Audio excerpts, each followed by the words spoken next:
name of Almighty Allah, most compassionate and most merciful, which means Bismillahir Rahmanir Rahim. Hello guys, welcome to our channel Samoon Learning Academy.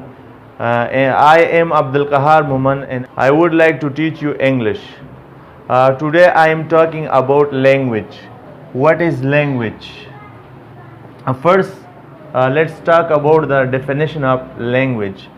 Language, the way of speaking through which we convey ideas or messages to each other, is called language. And second definition of language is language is a system of communication used by a particular country or community.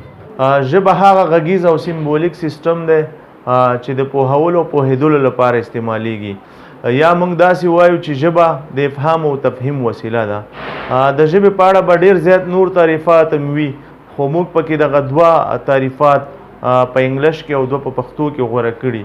اکثر زده کوونکو سره دا سوال پیدا کیږي چې د پښتو ژبې تعریف پسې، د عربي ژبې تعریف پسې، همداشان د نورو ژبو تعریفونه. نو زما په آن باندې د ټولو ژبو دپاره به همدا ټول منلی تعریف بس وي.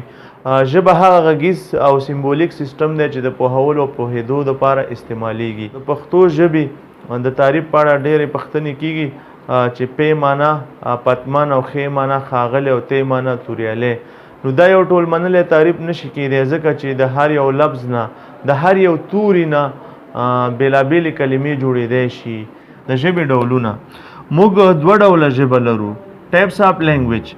There are two types of language: verbal language and non-verbal language.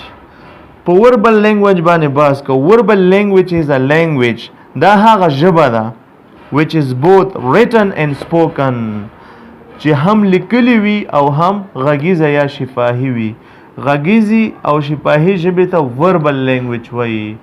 د دې اگزامپل دا دی انګلیش، پښتو and دری. او نن وربل لینګویج ته راځو. اوس په نن وربل لینګویج باندې بحث کوو. نن وربل لینګویج is a language which is neither written nor spoken. دا هغه ژبه ده چې نه لیکلي وي او نه غږیزه یا شفاهي ژبه. نو د دې اگزامپل چې دی باډي لینګویج ته، د دې اگزامپل چې دی باډي لینګویج، اشارتي ژبه. نو دا موږ باډي لینګویج د لاس په واسطه خلک پوه کوو، د اشارې په واسطه باندې خلک پوه کوو چې مه راځه راځه. نورې علامې هم شته چې په باډي لینګویج کې استعمالیږي. ښه، اوس راځو اسپیکټ آف لینګویج، د ژبې بڼې ته. There is two types of aspect of language. The first one is productive aspect of a language، د ژبې ورکوونکي بڼه. او the second one is receptive aspect of a language، د ژبې اخیستونکي بڼه. اوس راځو in productive aspect of a language we produce a message. د ژبې په ورکوونکي بڼه کې موږ څه کوو؟ یو پیغام تولیدوو یا یو پیغام ورکوو. دا ورکوونکي بڼه ده. دویم چې دا receptive aspect of a language، دې کې څه کوو؟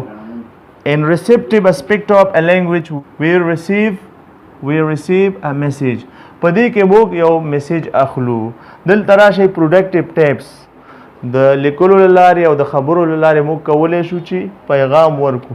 راځو نمبر 2 ته. د receptive types دې کې څه راځي؟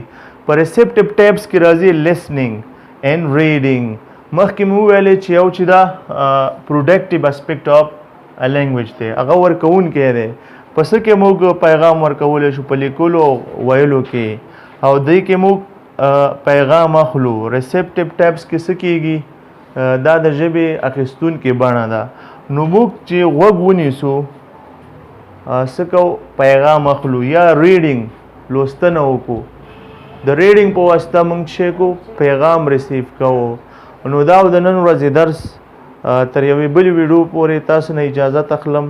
د الله په امان. خو په تلو تلو کې زموږ چینل خامخا سبسکرایب